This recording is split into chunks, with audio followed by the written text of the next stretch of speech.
On this morning's Ask It Early, everything you always wanted to know about gift cards.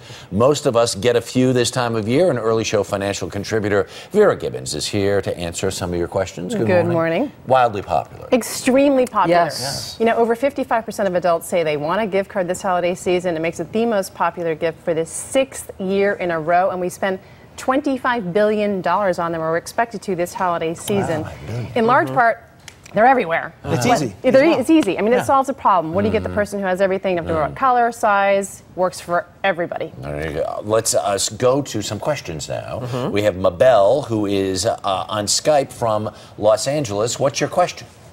And good morning. Hi, good morning, Vera. I'm always misplacing my gift cards, or at the worst, I'm losing them. And I'm just wondering, why don't retailers keep a better tracking system of them? And I don't understand why stores, you know, it's a very, they don't give a backup. Right. It's a very, very common problem. A lot of people forget about them. They don't know what they did with them. They totally disregard them. It's a big problem. 25% of consumers actually have a gift card from last holiday season. They haven't even redeemed. About 10% of gift cards go redeemed every single year, $8 billion. The good news for Mabel is that stores are doing a little bit better job of tracking them. I mean, Starbucks, for example, Macy's, you can go online and register your card.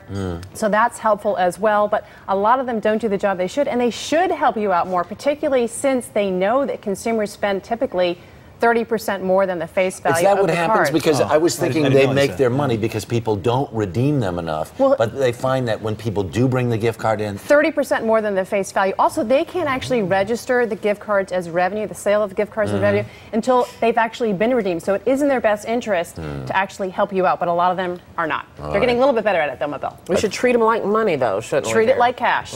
we have another question. This one comes from Sean Erno in Minneapolis. Here is the question. Is it better to give someone a Visa, Amex, or MasterCard gift card you can use anywhere, or a gift card for a specific store, like Best Buy, for instance? Well, here's the thing. If the recipient has a favorite store or a favorite restaurant, you want to go with a store-specific card, because there's no upfront fee to buy beyond paying for the face value. None of the expiration dates, the maintenance fees.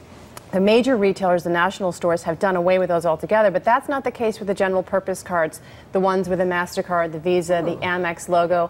There is a fee to buy them from $3.50 to $7. You're looking at a monthly maintenance fee, potentially Really? $2.50 a month if you don't use them within 12 months. What would you rather have? Would you rather have a store-specific or a general? Well, I thought I would rather have a general so I could be free to use it, but now based on what you're saying... Well, if you must go with a general purpose card, the best one out there is Amex. There is a fee to buy it, $6.95, but they have actually done away with the fees, while the other general purpose cards have not. Are the Amex and MasterCards and Visas any better with this lost card problem, or is it all the same? Well, there is a new law going into effect next year, which is going to help consumers out, because the cards, you'll have longer time to use them. They won't be allowed to expire within that 5-year frame.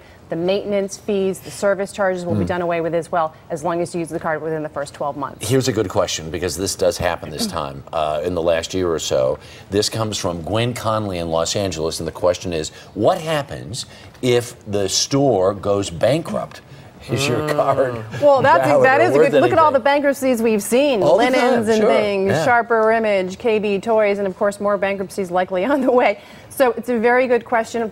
The answer, though, is it depends. I mean, some retailers will honor the card, particularly given the whole fiasco at which happened last year after Sharper Image initially decided not to. There was all this consumer outrage. Right. So in some cases they will, but there may be stipulations. They maybe have certain things attached to the card. The card may lose some of its value. In other cases, the card may be completely worthless, or this is interesting as well. Sometimes what will happen is the competitor will actually honor the card. Like Bed Bath & Beyond, they did that when Linens and things went under. In the end. So it depends from one retailer to the next how they decide to handle this in bankruptcy court. Probably that Woolworth's card that Harry got for us last year is not going to work. It's not going to work. Okay.